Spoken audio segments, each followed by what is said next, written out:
बिल्कुल, राशिद वली साहब साथ ही मौजूद रहिएगा। हमें यहाँ पे दिफाई तज्ज़िया कार कर्नल रिटायर्ड आबिद लतीफ़ साहब ने भी ज्वाइन किया, उन्हें भी शामिल गुफ्तगू करते। बहुत शुक्रिया आबिद लतीफ़ साहब अपना कीमती वक्त देने के लिए।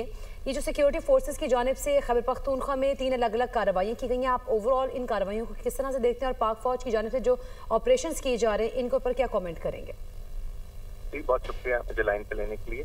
जी देखिए, ये ज़ाहिर है वो जो अभी आप जैसे बात कर रहे थे, ये एक मोमेंटम है। अब अगर दूसरी साइड से खुदा न खास्ता जो ये शर्मंदेजी है ये बंद नहीं हो रही, तो डेफिनेटली आर्म्ड फोर्सेस ने भी अपना मोमेंटम और पाकिस्तान ने भी अपना मोमेंटम तो जारी रखना है।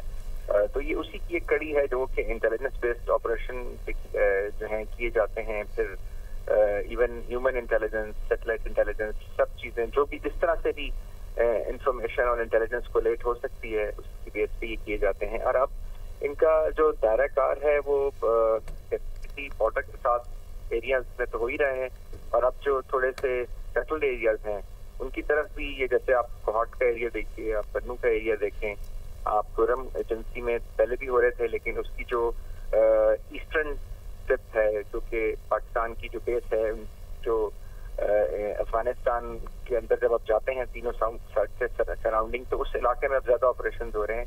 उसकी ये जो खवारिज है इनको आई थिंक बहुत क्लियर मैसेज पहले भी दिया जाता रहा है, और ये भी मैसेज है कि जैसे जैसे ये अपनी कार्रवाइयाँ करेंगे हर जगह पे, हर मुकाम पे इनको सही क्लियर मैसेज पहले भी दिया जाता है और अब भी ये मैसेज दिया जा रहा है। कर्नल रिटायर्ड आबिद लतीफ़ साहब, राशिद वली साहब हमारे साथ मौजूद थे।